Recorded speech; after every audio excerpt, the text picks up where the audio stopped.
Welcome to the Minor Consult, where I speak with leaders shaping our world in diverse ways. Today, I'm joined by Katharine Manning, an author and attorney who is an expert on trauma issues and a leading voice on empathy in the workplace. For more than a decade, Katharine served as a senior attorney advising the U.S. Department of Justice on its response to victims in such high-profile cases as the Boston Marathon bombing and the Pulse nightclub shootings. In 2019, she became the president of Blackbird DC, which advises organizations on how to respond with empathy to people in trauma and distress. She's a prolific writer, including her recent book, The Empathetic Workplace, and she hosts a podcast of the same name. I'm delighted to welcome Katharine to the Minor Consult to discuss the prevalence and impact of trauma in our society, her journey in support of victims and people who've experienced trauma, and what leaders can do to create an empathetic environment in their organizations. Katharine, welcome. It's great to have you here today. Thank you so much. It's such a pleasure to be here. So, Katharine, it's my understanding that your passion for easing the impact of personal trauma began when you were a hotline counselor in a domestic violence clinic. How did you become involved in this work, and how did this experience inspire you to devote your career to this field? You know, I actually came from a family history of domestic violence. I was very lucky. My mother had both the resources and the wherewithal to get out, and so I didn't grow up in a violent household, but those early experiences really motivated me when I got to college to start working on domestic violence issues, and it was some of those calls that motivated me to go to law school, because I was seeing again and again that victims were not getting the respect and treatment that they needed and deserved in the legal system. That's such a moving beginning. How do you find that your experiences that you described growing up, how have they impacted the way you approached your legal education, your involvement with the legal system as an attorney, and now your broader efforts with companies and other organizations that want to learn how to approach the topic of empathy and how to embody that in the way the organizations are led and managed? You know, so I went to law school thinking I wanted to be a prosecutor. I thought, it'll be like being a victim advocate, but with more power. But I learned pretty early on that I didn't like putting people in jail, which is, it turns out, pretty central to the mission of being a prosecutor. So I went to a firm for a little while, and then, as you mentioned, ended up at the Justice Department for about 15 years. I was, I think, fortunate in the timing of when I came into DOJ. I started there 2 weeks before a new law passed that was really a sea change in terms of how victims were treated in the legal system. It gave them standing, a voice to argue against maybe what the prosecutor was seeking in the case. And because I was the lawyer there who had this in my wheelhouse and a pretty empty desk at the time, I quickly became the department's expert. And it meant that I was the one consultant on just a wide array of cases, everything from huge fraud to terrorism, identity theft, human trafficking, really the full panoply of victim cases that the department prosecuted. And a few things began to be clear to me over the time. One was that people didn't need different things based on what they were a victim of. It wasn't like victims of identity theft needed wildly different things than a victim of terrorism needed. Everybody needed to feel heard and acknowledged. Everybody needed a voice in the proceedings. Everybody needed some support to get back on their feet again. And then over time, I began to realize it wasn't just the victims who needed those things. It was my colleagues too. Sometimes because of issues that were work-related, prosecutors maybe who were experiencing secondary trauma because of the cases that they were working on, or even issues like somebody who has an abusive boss, that can really take a toll on somebody. And then, of course, all of the issues that just afflict us as humans, everything from physical illness to mental illness, divorce, loss of loved ones, and on and on. I began to realize that these skills I had gained in supporting crime victims had a much broader application than just the ways that we were supporting the victims in our cases. And that's really when I started working on the book. honestly, I think my motivation was Me Too, but not in a positive way, I hate to say. So Me Too, when that happened in 2018, I was on the one hand thrilled because these were issues I'd been thinking about and working on for so long. But on the other hand, I was frustrated by Me Too because I felt like it put so much on survivors. Share your story. Everybody needs to hear your story. But without an understanding that when somebody shares their story of trauma with you, you have an obligation as the listener to be compassionate and supportive. So that's what motivated me to start writing the book and eventually to go out on my own and do what I do now, which is training and consulting on building more trauma-informed workplaces. One of the things that you just mentioned, and it's present throughout your writings as well, is the importance of listening. And can you talk about how, both as a senior advising attorney at the Justice Department and in your subsequent work, how that, what is really engaged listening? How do you teach that to people?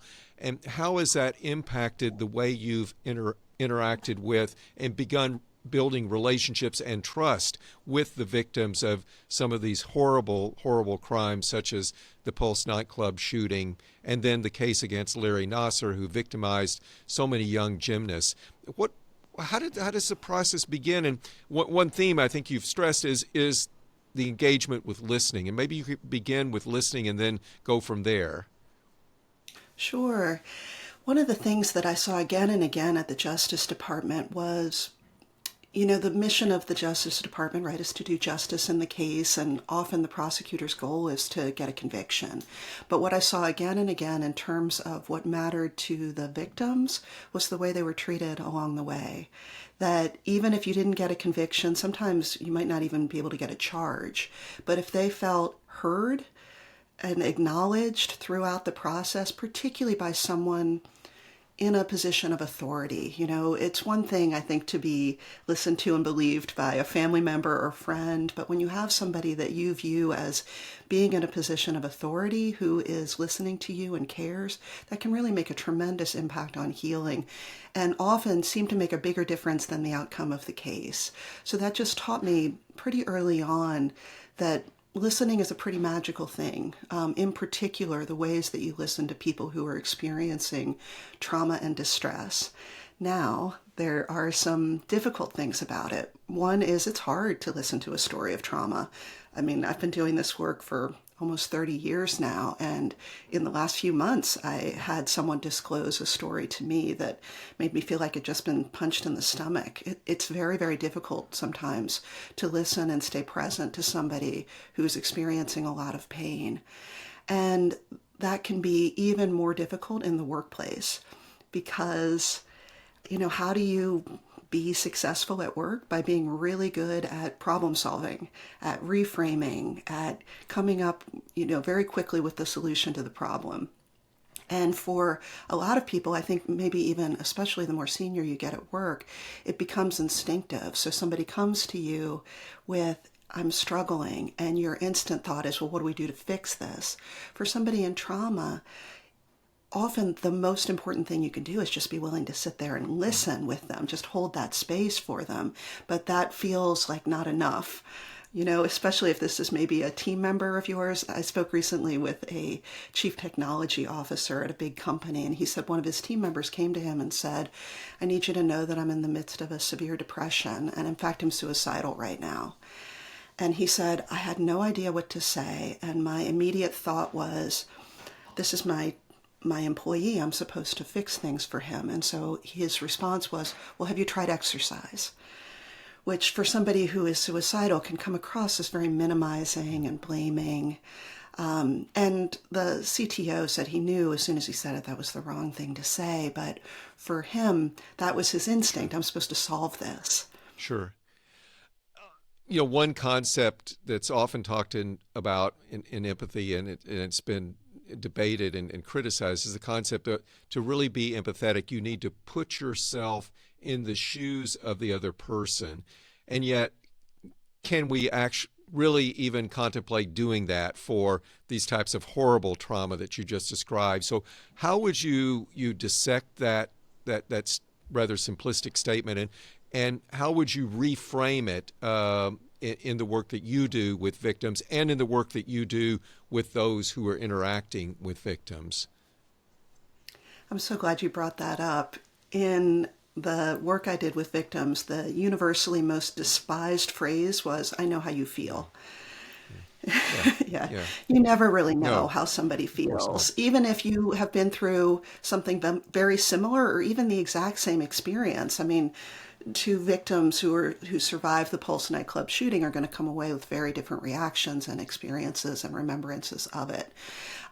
So I think it is, as you say, overly simplistic to think you can put yourself in somebody else's shoes. You really can't do that. What I advise instead is to try to meet the person where they are and really pay attention to the person in front of you and what they need. That can be surprising in all directions. So you might think this person has just been through something that would bring me to my knees, and he seems to be fine and functioning. Instead of approaching him with your own expectation of, you must be really struggling right now. What can I do? I feel so bad. I'm so sorry. For him, that might feel off-putting and almost as if you are judging him for not being more upset. So instead, just try to meet the person where they are, pay a lot of attention to what it is that they seem to need from you in the moment, and be willing to ask, how are you? What can I do? Your years with the Justice Department focused on people who were victimized in criminal cases, but we also know, of course, that trauma isn't limited to those criminally involved cases. In fact, according to the U.S. Department of Veterans Affairs, most people experience a traumatic event in their lives, and many experience at least one traumatic event that could lead to PTSD or other physical and emotional lasting consequences. Can you tell us more about this and what constitutes trauma and why is it so prevalent in our society? The definition of trauma that I use in my work is a very simple and practical one. It's a slimmed down version of the definition from the Substance Abuse and Mental Health Services Administration. And the definition is that trauma is a psychological injury that affects performance.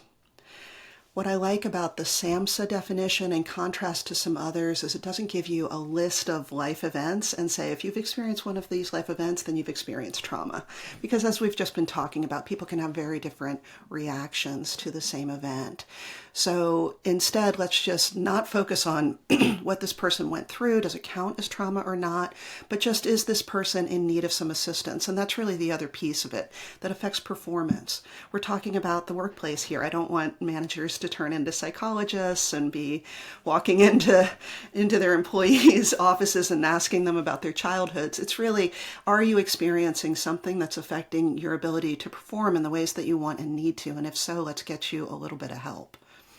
Maybe if we could go back to the example you mentioned just a moment ago of the manager, the technology officer who had one of their direct report employees come to them and say, I want you to know I'm severely depressed. In fact, I'm suicidal. And as you pointed out, the person realized immediately that their response of, oh, have you tried exercise, was completely inappropriate. What are the acceptable responses to, because that, by the way, I'm sure is not a unique situation of an employee coming to their manager with a similar type of disclosure, a similar type of outreach for help, because really that was a statement, I think, from the employee of a statement, first, of profound trust that the employee would reveal that to the employer, and a real reach out. So what should that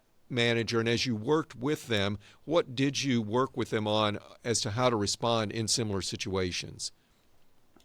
Sure. Let me talk about responding to disclosures of trauma or distress in general first, and then special circumstances involving suicide. So the My advice on responding to a disclosure of trauma or distress in the workplace is what I call the laser technique. So listen first, let them talk, don't interrupt, watch your body language, let them know you're interested and engaged in what they're saying. Then acknowledge that they have just shared something personal with you, something difficult. And acknowledgement is a statement that neither denies nor distracts from what they've said. A denial is something like, I'm sure it's all going to work out, or you probably misunderstood. Distraction is something like, my sister went through the same thing. Let me tell you all about her now. So instead, an acknowledgement is something that merely shows the person that you heard them. So thanks for sharing that. I'm really sorry for everything you're going through. That sounds hard. Just a simple statement that acknowledges that you've heard them. From there, you can go on to share information with them. One of the things about people in trauma is everybody craves information. So if you have factual information about the incident, that's a great thing to share. Process information can be helpful as well, like this is where you file a complaint. This is how decisions are being made. Then you empower with resources. Did you know we have mental health resources here at our organization, and here's how to access them. And then the final step is return. So it's listen, acknowledge, share, empower, return. Return is both literally returning to the person to check in on them later, and it's also importantly a return to yourself, an acknowledgement that supporting others takes a toll on us as well. Now, all of that would work in the situation described, but where someone has disclosed that they are considering self-harm, my best advice on that is, it's the hardest thing, but to get comfortable asking the question. So somebody says to you something like, I'm so overwhelmed, I think sometimes about just ending it all. You have to be willing, you have to be brave enough to ask the question, is that something you've thought about? Have you ever considered hurting yourself? And then if the answer is yes, and it seems like this is something where they are a risk to themselves, then your goal is to get them onto the experts as quickly as possible. You want to do that in a way that doesn't make them feel like a hot potato, like you're just going to throw them out. So instead, something like, you're going through so much right now. I'm so sorry that you're carrying so much. I don't want you to have to go through this alone. We have some phenomenal experts. There are people here in our organization who are really well versed in this. I don't know if you are interested in going to them. There's also 988, our national mental health crisis line. It's available for free by phone or text 24 hours a day. What would help you right now? I think that's going to be very helpful to the listeners of this podcast to hear that. And of course, they can follow up by reading what you've written about laser and other related topics. Let's talk about Blackbird DC. So Blackbird DC trains leaders in supporting people who've experienced trauma and in creating an empathetic workplace. With the pandemic, George Floyd's murder, and the distressing world events, how has the level of anxiety and types of stresses for workers, how have these changed over the past few years? And has it prompted you to make changes to your approach because of this convergence of so many different stresses in our broader society and locally as well? I sometimes say it's like trauma is the air we're breathing here in the 2020s, really starting with COVID and, as you said, on to George Floyd. Hate crimes are at the highest level in 12 years, according to FBI data. We've had Uvalde and other mass shootings, and it's just on and on and on. And when you look at the statistics, the levels of exhaustion, burnout, anger are higher now than ever before. It's difficult, when I think back to 2020, when we first heard about COVID, and I remember, when I got the notice that our kids were going to be home from school for 2 weeks and thinking, how am I going to survive 2 weeks at home with the kids, right? And then it's like the finish line just kept getting moved further and further and further. And yeah, I do get this sense that people are just so exhausted by it. It's thing after thing after thing. It's just relentless. And I think that's a lot of what we're seeing right now is this just sense of exhaustion. I guess maybe a potential upside of that in terms of workplaces is issues of trauma at work have become impossible to ignore. Absolutely.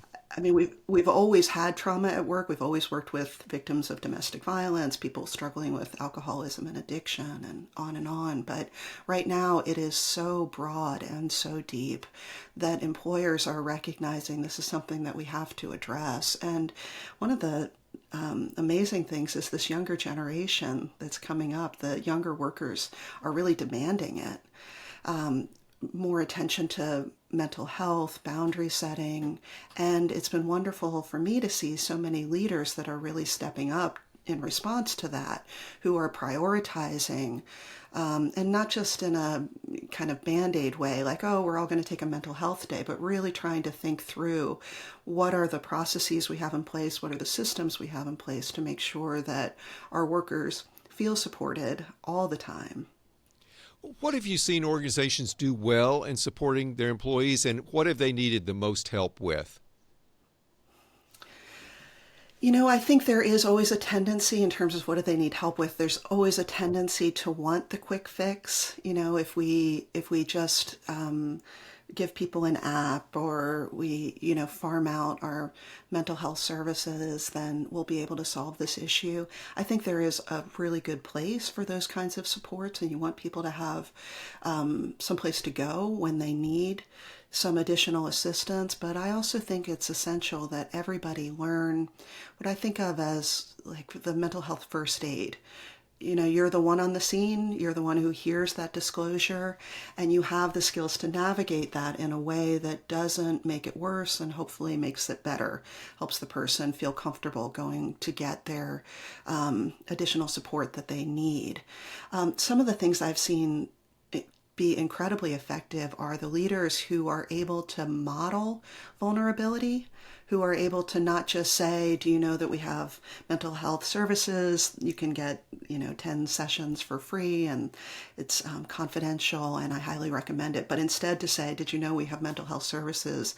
They're free, they're effective, you can get 10 sessions, and they really helped me when I needed it.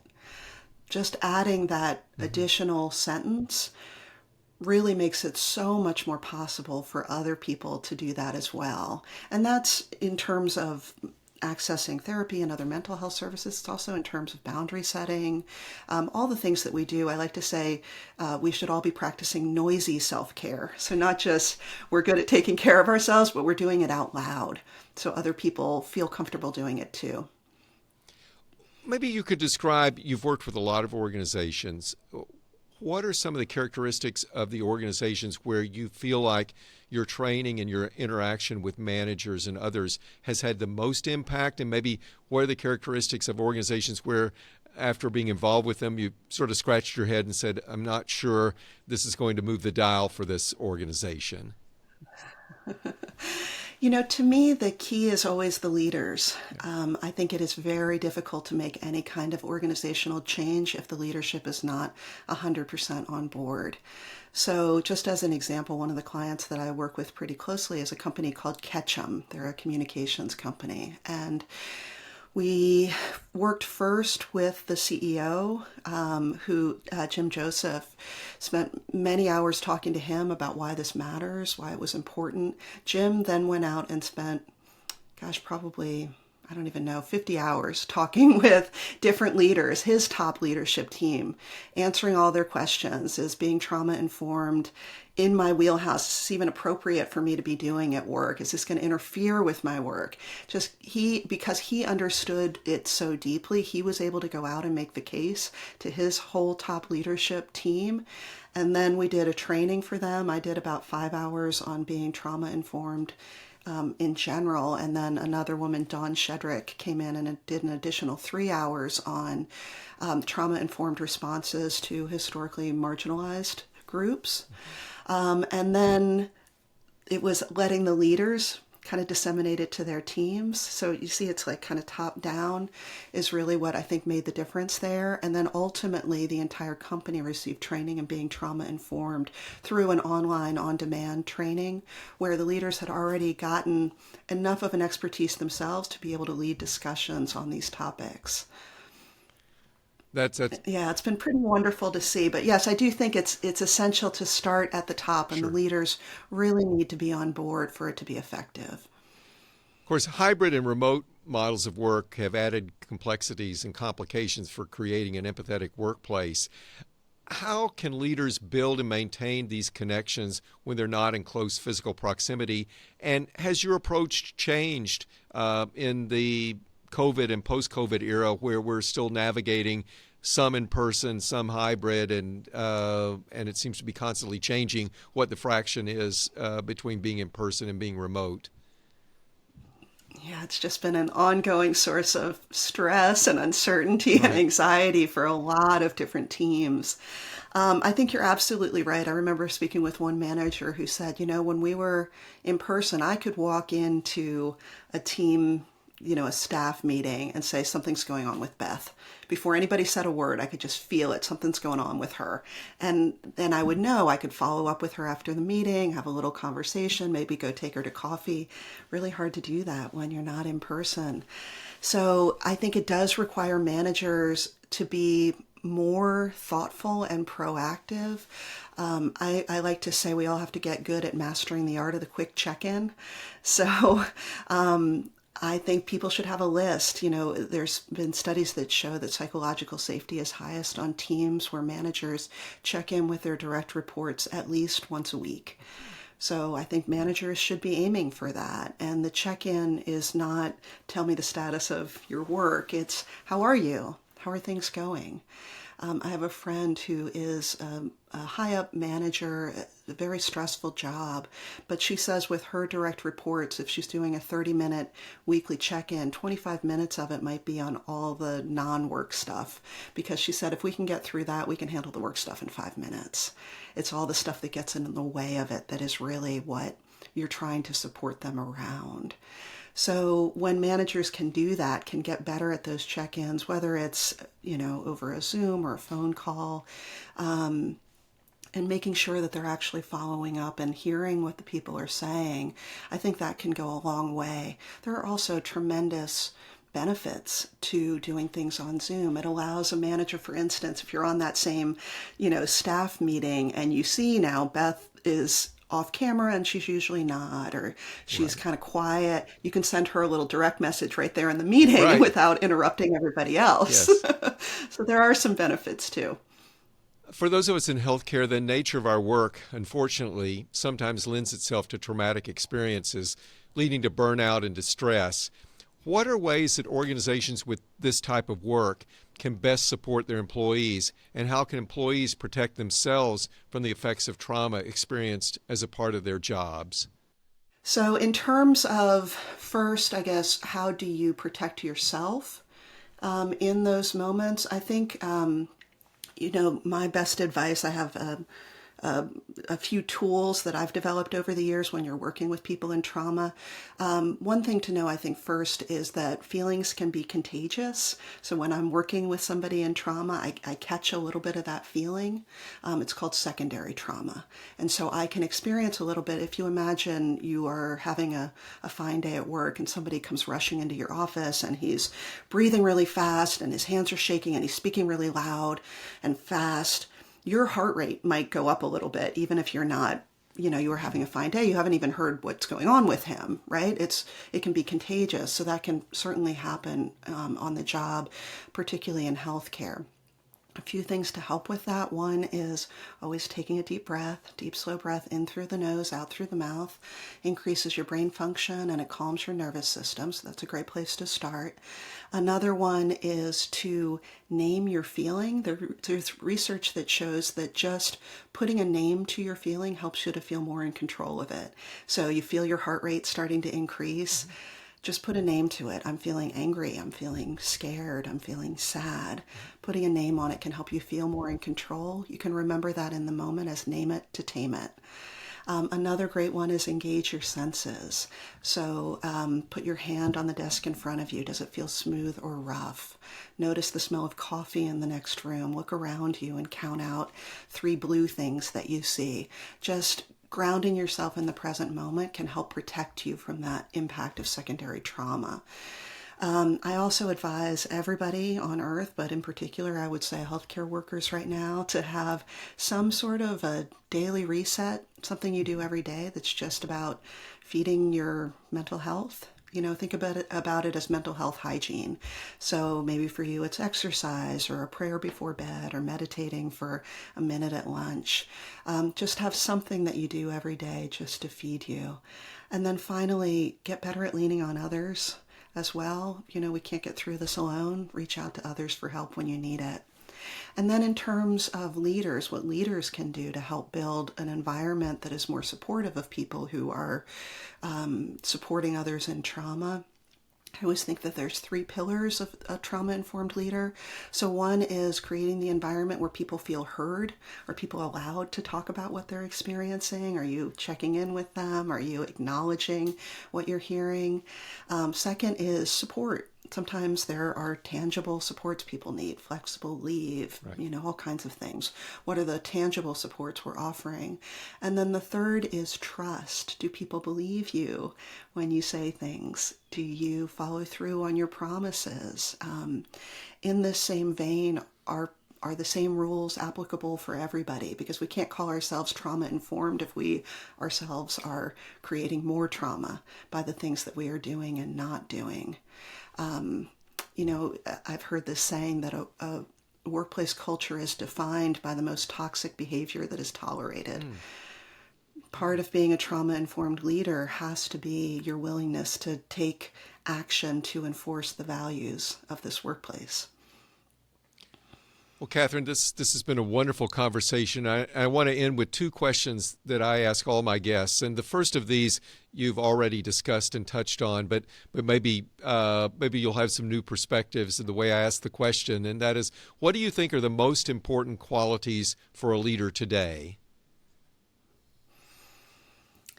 I think there's really 2 I would call out. One is curiosity, which I think is the core of empathy, a genuine desire to understand what's going on with the people around you.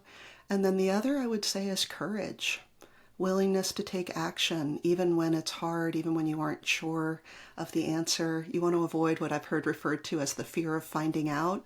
Like, if I don't know that this is happening, I don't have to address it. We have to be brave enough to look at even difficult things that we aren't sure how to solve. And my second question is, what gives you hope for the future? It has been the great privilege of my life to be able to work with victims and others in trauma for most of my career. And one of the real benefits of that is that I've been able to see that the person in front of you right now is not who they're going to be in 6 months or 6 years or 16 years. People can come out of just horrifying, unimaginable events and do such incredible things that benefit all of us. I've seen survivors go on and pass laws, start foundations, create incredible works of art. I am constantly amazed and inspired by the survivors that I have the privilege to work with. Well, Katherine, thank you so very much for joining me today. And thank you for listening to the Minor Consult with me, Stanford School of Medicine Dean Lloyd Minor. I hope you enjoyed today's discussion with Katharine Manning, expert on trauma issues and how to foster empathy in the workplace. Please send your questions by email to the Minor Consult at theminorconsult.com and check out our website, theminorconsult.com, for updates, episodes, and more. To get the latest episodes of the Minor Consult, subscribe on Apple Podcasts, Spotify, or wherever you listened. And if you enjoyed today's episode, please rate the podcast 5 stars. Your feedback helps make this podcast happen. Thank you so much for joining me today. I look forward to our next episode. Until then, stay safe, stay well, and be kind.